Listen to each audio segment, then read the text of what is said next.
Jain boarding प्रकरणावरून नाशिकमध्ये जैन समाजाचा मोर्चा। नाशिकच्या अशोक स्तंभ ते जिल्हाधिकारी कार्यालयापर्यंत मोर्चा। जमिनीचा व्यवहार पूर्णपणे रद्द व्हावा या मागणीसाठी जैन समाजाचा हा आक्रमक पवित्रा।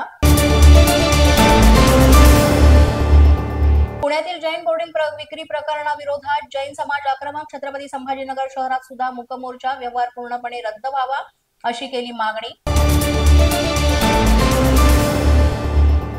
पुण्यातील जैन बोर्डिंग जमिनीचा व्यवहार रद्द करण्याचा बिल्डर विशाल गोखलेंचा निर्णय मात्र तरी सुद्धा सेल रद्द होईपर्यंत जैन मुनी आंदोलनावर ठाम।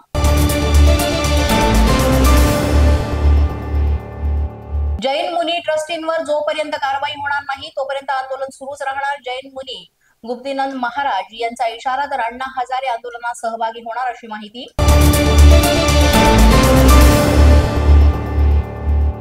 जैन बोर्डिंगची जमीन मिळणारा अक्का हा मुरलीधर मोहोळ। जैन बोर्डिंग प्रकरणावर हर्षवर्धन सपकाळ यांची प्रतिक्रिया।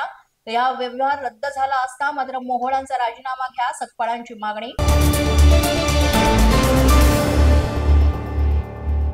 आज वरळीच्या एनएसआय डोम मध्ये ठाकरेंच्या शिवसेनेचा निर्धार मेळावा। महाराष्ट्रातील विधानसभा निवडणुकीत झालेल्या मतचोरी, दुबार मतदार तसंच मतदार यादीतील घोटाळा यांचं प्रेझेंटेशन आदित्य ठाकरे या मेळाव्यात करणार।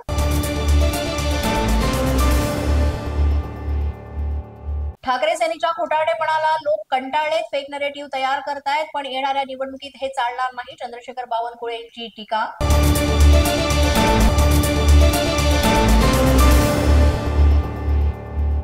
ठाकरेंच्या शिवसेनेच्या मेळाव्यावर भाजपचे प्रवक्ते केशव उत्पाद यांचा हल्लाबोल। मेळाव्यात सांगायला ठाकरे सेनेकडे कामांची यादी नाही, कारण यांची वर्ष टक्केवारीतच सरली। मी आणि माझं कुटुंब एवढंच दृष्टीत असलेलं कसले विजन मांडणार, उपाध्याय यांचा प्रश्न।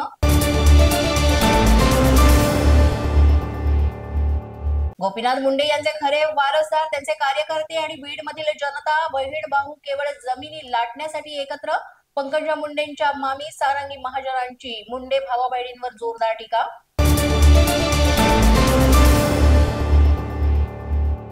वैद्यनाथ कारखाना गोपीनाथ मुंडेंचा आत्मा, तो माझा आत्मा, कारण मी गोपीनाथ मुंडेंची वारस आहे। वैद्यनाथ कारखान्याच्या विक्रीबाबतच्या आरोपांवर पंकजा मुंडेंचं प्रत्युत्तर। पोलीस माझा न्यूजच्या बातमीपत्रात आज इतकंच। तुम्हाला आमचं बातमीपत्र कसं वाटतंय याबाबत अवश्य अभिप्राय कळवा। यासाठी पोलीस माझा न्यूजचे युट्यूब चॅनल सबस्क्राईब करा, तसंच आमचं फेसबुक, इंस्टाग्राम आणि ट्विटर अकाउंट फॉलो करा। अधिक माहितीसाठी आमच्या www.policemazhanews.com या वेबसाईटला भेट द्या। आमचे अधिकृत प्रतिनिधी व्हायचे असेल तर स्क्रीनवर दिलेल्या क्रमांकांवर आजच संपर्क साधा।